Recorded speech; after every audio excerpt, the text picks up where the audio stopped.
Before the cylinder fell, there was a general persuasion that through all the deep of space, no life existed beyond the petty surface of our own minute sphere.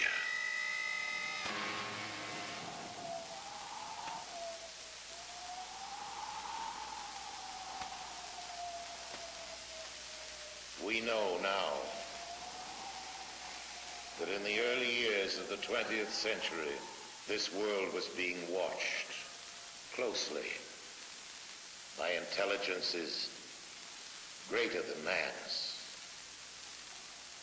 Across an immense ethereal gulf, minds that are to our minds as our minds are to the beasts in the jungle. Intellects, vast, cool, and unsympathetic, regarded this earth with envious eyes, and surely drew their plans against us. Hello, I'm Orson Welles, and I've been quoting from another Wells, no relation, H.G. Wells, the distinguished novelist, historian, prophet, who was also the great master of science fiction. He wrote The War of the Worlds, on which was based a certain notorious radio broadcast, which, as some of you may remember, sent many thousands of our listeners panicking into the streets all over the country. H.G. denounced me for doing it, but later when he realized that our broadcast, like his story, was not intended to cause riots, but just to entertain, we got to be good friends. I was forgiven. Whether all those people who jammed the highways and even took to the hills to escape the Martians have forgiven me is another matter. This is it. We thought that this was it. Listening to that show, I said we were very impressionable at that age because of Buck Rogers and Flash Gordon, and that really made a big impression on us. One fellow in particular who owned a store took the money from his cash register and loaded his car up with food and took off for the mountains and left his wife and children at home.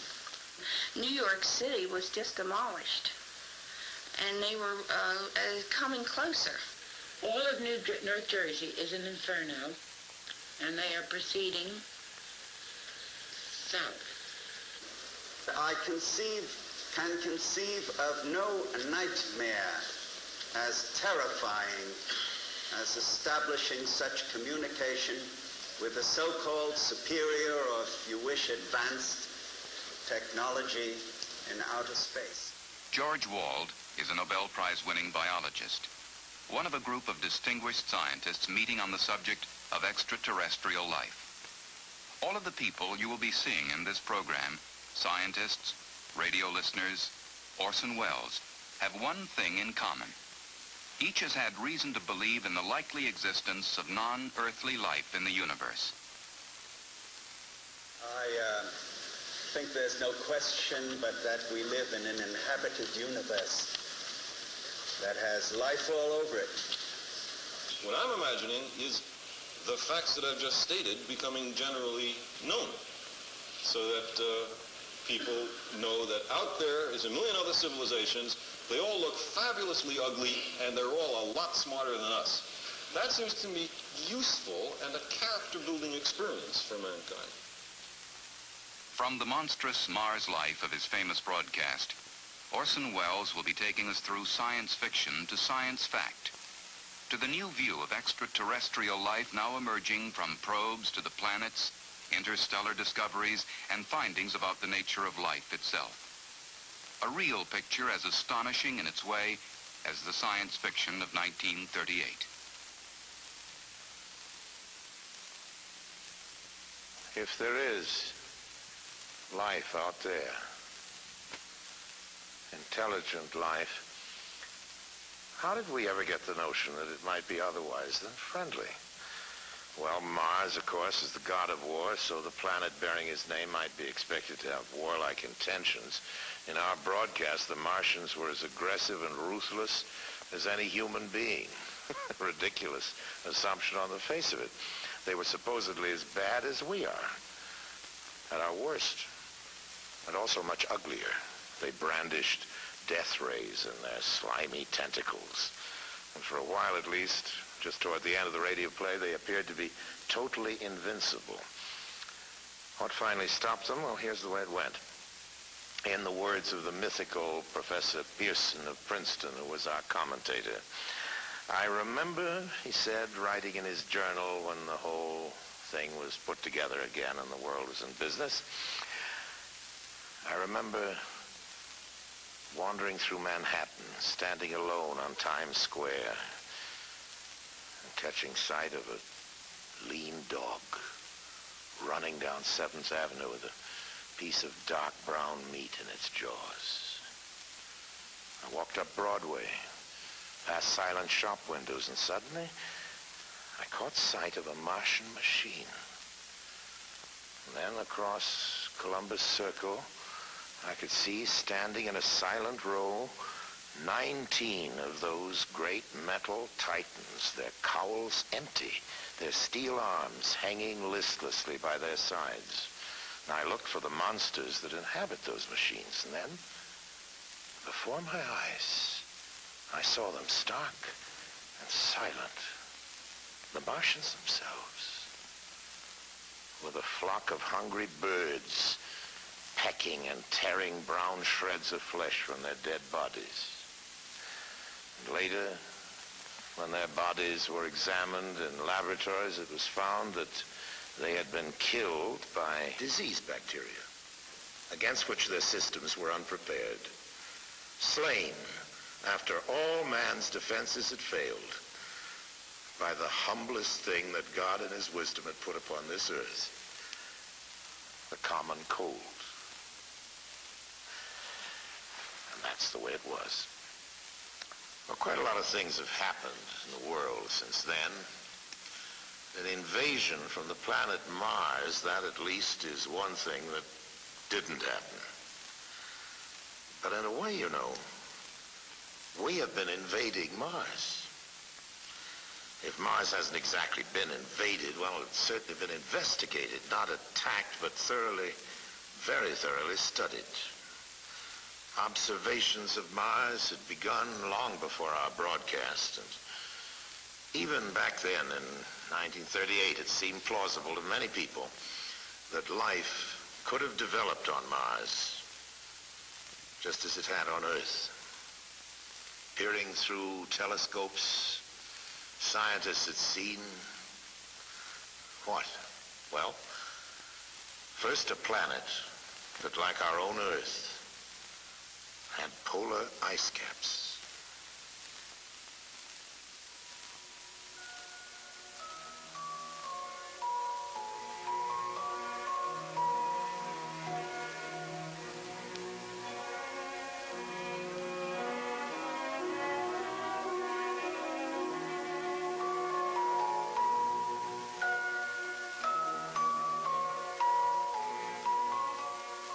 They were fascinated to see that the ice caps grew and receded with each year. Large areas changed color with the seasons. Did that mean vegetation? Straight lines were sighted on the planet's surface. Some called them canals. The American astronomer Percival Lowell believed that these Martian canals had been created by an advanced technological civilization. First in 1965 and then again in 1969, NASA sent spacecraft to fly by Mars and send back scientific measurements and close-up photographs. This is picture 21, a red picture, wide-angle picture, fantastic picture. That's beautiful. That's beautiful. Look at those little craters. This is a narrow-angle camera view. The Mariner missions were great achievements for the scientists. But the pictures of Mars showed a world of total desolation. Was Mars less like the Earth then and more like the Moon? There were no canals, no cities, no areas of cultivation, no signs of upheaval or layering in the Martian crust to indicate that the planet was active or evolving geologically. The pictures revealed no volcanoes to spew out gases that could enrich the atmosphere. And water, so essential to life, seemed to be present only in traces. The atmosphere was so thin as to make the possibility of life seem even more remote. For the fans of science fiction, not very exciting. But for scientists, the whole excitement is finding out the facts. That's the whole name of the game. Now, these first flybys had revealed only some of the facts. But all the same, the exploration of Mars and of all the other planets of the solar system was actually getting underway. I can't feel that any person with any soul can look out on that universe that surrounds us and can imagine the immensity of it and the history of it without being rather impressed with the idea that we, as little atoms made of the same stuff those stars are made of, have the capability to regard the other part of the universe. One piece of the universe has the ability to look at another part of the universe and wonder about it. That's a very amazing thing, and it brings into one's mind all kinds of thoughts about religion and philosophy and so on. But don't ask me about life on Mars, okay? In the fictional Martian story, in the War of the Worlds, it was understood that the Martians were fighting for their own survival. Their planet was growing so cold and inhospitable that they might perish if they remained. Well, real life confined to such a planet would fight for survival by trying to change itself, by evolving. Every living thing on Earth has evolved from the lowly, the invisibly small microbe. Given nourishment, the microbe will grow colonies so vast that they rapidly become visible to the eye. Here on our planet, microbes have adapted to survive the most hostile conditions. Arid deserts, the frozen Himalayas, in trenches under thousands of tons of pressure in the ocean deeps. Biologists at Ames Laboratory are discovering adaptive capabilities in life forms that a few years ago would have been regarded as fantastic. Within the cooling systems of atomic reactors, organisms have been discovered flourishing, where radiation could be expected to destroy any living thing. In hospitals that use ultraviolet for sterilization, strains have been found resistant to the killing radiation. Biologists are growing organisms in salt solutions, in acids, in alkalines, in ammonia gas, in boiling hot springs, in ice that is thawed for part of every day. In the vacuum of a space simulator, life forms have been flourishing for years without oxygen.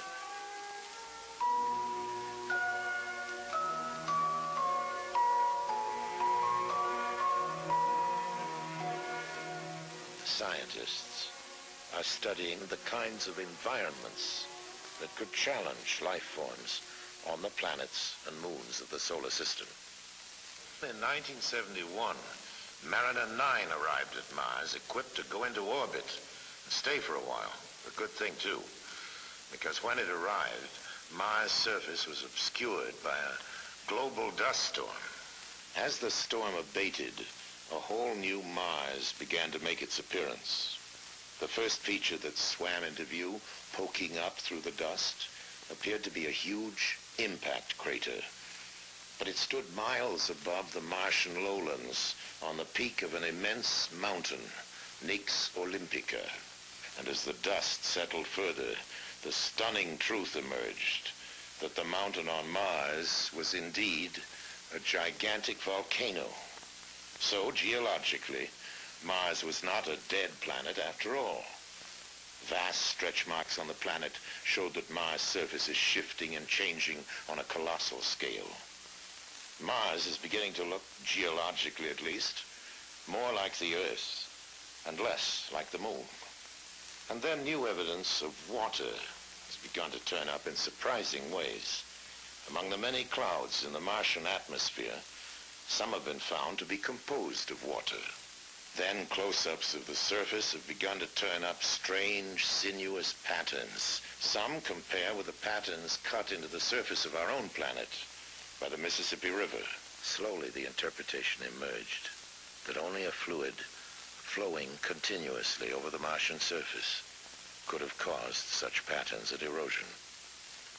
Some scientists didn't agree, but astronomer Carl Sagan theorized that Mars indeed contained a great deal more water than we'd supposed.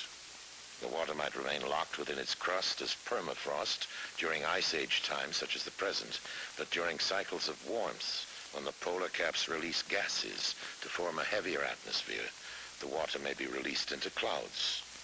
Such clouds could bathe the planet in rains for thousands and perhaps millions of years.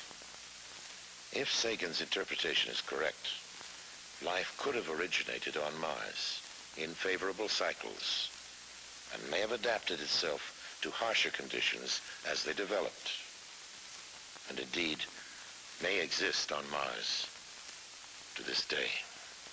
Exobiologists are studying other environments, even as they prepare to search directly for life beyond the planet Earth.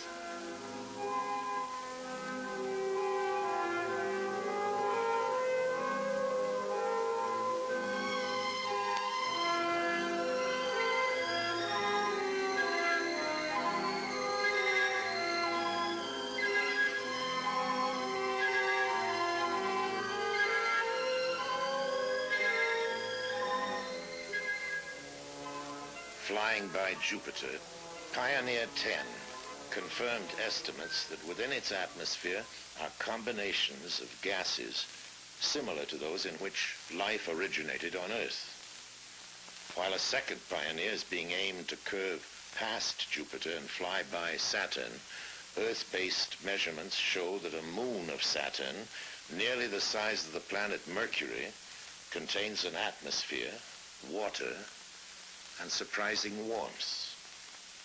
A Viking spacecraft is being readied to land on Mars in 1976, carrying an automated chemical laboratory to sample Martian soil for life forms. The discovery of just one bacteria on Mars, or any other body of the solar system, would indicate that the whole chain of evolutions, cosmic, chemical, and biological, is at work everywhere. In that case, the creation of life anywhere in the universe would be more the rule than the exception. In that case, there may be other intelligent civilizations capable of communicating with us. In the impact on ourselves of contact with another intelligent civilization, how it might come about and what the effects might be, is now being discussed by serious thinkers the world over. This symposium at Boston University includes astronomer Carl Sagan, anthropologist Ashley Montague. Krista Stendhal is Dean of the Harvard School of Divinity. Professor Berenson teaches a course entitled Search for Life in the Universe. Professor Philip Morrison of MIT co-authored the first seriously reasoned paper on possible modes of communication with extraterrestrial life. George Wald won the Nobel Prize in 1971 for his work in physiology. It is now okay to talk about life elsewhere or intelligent life elsewhere, whereas a decade or two ago it wasn't okay. It was considered too speculative to be worth any investment of time.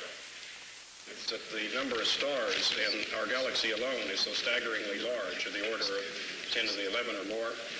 The probability of stars having planetary systems is so high, we think perhaps half. The probability that those planetary systems might be comparable with our own, and that the stars have some kind of an ecosphere, a sphere in which the radiation is suitable for life, that it's not too hot, not too cold, meeting the other criteria, seems so reasonable. These bits of information have come from astronomy primarily. And then we join with the biochemists who tell us about the probable evolution of life here on Earth, the kinds of elements that are necessary for it, DNA molecules, and amino acids and the like. Amino acids which have now been found in meteorites, that we have now found interstellar molecules floating out in the space between stars, so that you know the materials for a carbon-based life exist. We know that many of the building blocks of life in our own solar system exist off of our planet. If you put these kinds of probabilities together, it begins to lead to the sorts of conclusions that we started with as an initial premise, and which apparently no one on the panel has disagreed. And that is that life must exist in the universe, and it must exist quite abundantly. The most optimistic estimates, in the view of many, about the number of civilizations that there might be in the galaxy is of the order of 1 million, which means that only one in a few 100,000 stars has such civilizations. That would mean a billion such places just in our own galaxy that might contain life. As I believe there's a society of these groups, not just one. There are probably very many. If there's only one, we have no hope of finding them. There are probably thousands, maybe as many as 1 million. They probably already have had a long history of this same experience of finding new ones and bringing them into the network. And I would imagine if an advanced civilization wanted to talk to us, they would say, oh, well, look, those guys must be extremely backwards. Go into some ancient museum and pull out one of those, what are they called, radio telescopes, and beam it at them. In 1970, a study of the feasibility for picking up interstellar communication was made in California by a number of radio scientists there, as well as astronomers and others. It's called Project Cyclops. The outcome of that study was that the United States had the technical capability of building a large radio array, which would be able to scan the heavens with fairly great resolution and power sensitivity out to a distance of many hundreds or possibly thousands of light years, with the very distinct possibility of picking up a signal if it were there. Our present technology is able to detect ourselves anywhere in this galaxy of about 250 billion stars. First, the people beaming the message will be incredibly alien. Even if their biochemistry resembles the biochemistry Professor Wald teaches, it will not be all that close, you know. It will have enzymes, but it will be, the LD situation will be quite different, and I don't know what chains of enzyme systems they will have at all. And you couldn't eat their food, very likely, even though they're the same biochemistry. Any more than you could eat the food of a mushroom. It's very difficult to eat that.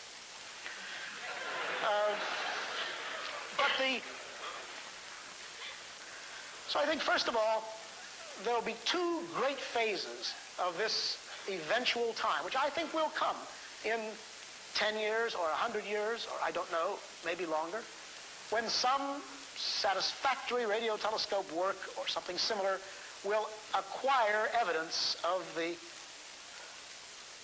deliberate beaming of a message, protracted message, out into space. So I think that will be easy and, of course, extraordinarily important. You will know very little of what that message says, save that it exists, and maybe some general geographic information from how far away it's coming, from what kind of a star, where. And then I think that you will have pouring into the recorders, week after week, month after month, decade after decade, an enormous body of obviously interesting and meaningful pulses. And you'll be able to read them slowly and fitfully, because they will not be coded, but they'll be anti-coded. That's to say, the people who designed them, the beings who designed them, will have thought very carefully how to make the maximum number of mathematical clues. The best way to single out the meaning will be made available. I think the most important thing that it will bring to us, if we can finally understand it, will be a description, if it exists at all, of how beings disposing of great technology were able to fashion a world in which they could live and persevere and maintain something of worth and beauty for a long period of time. And finally, it would end our social and cultural isolation. To date, we have been bounded not only into our own countries and into our own small regions on this planet, but most assuredly within our solar system itself. If there are the tens of billions of other civilizations which the predictions indicate might be, then we would join a larger galactic community. In 1976, we're going to be able to explore Mars for perhaps not so humble microorganisms. Before and after that, we'll be searching the planets and the galaxies for clues to fill in the new patterns we're discovering. The evolution of evolutions that has produced us and the possible millions of other civilizations. It is conceivable that a spherical ship will land in front of the Washington Monument and a figure with 4 antennas and otherwise looking like the professional football player will walk out and demand to see our leader. But I hope very much that the universe of circumstance is wider than the rather shoddy imaginations of science fiction writers for 30 or 40 years. And I'm pretty convinced it is. We've not found their guidance so great in any but the most modest activities, like going to the moon, which is not very much. The difference between the spacecrafts of NASA and the lurid flying saucery of that old radio War of the Worlds is the difference between science and science fiction. And yes, between war and peace. It's our own world which has turned out to be the interplanetary visitor. We're the ones who are moving out there, not with death rays, but with cameras. Not to conquer, but simply to learn. We are, in fact, behaving ourselves far better out there than we ever have back here at home on our own planet.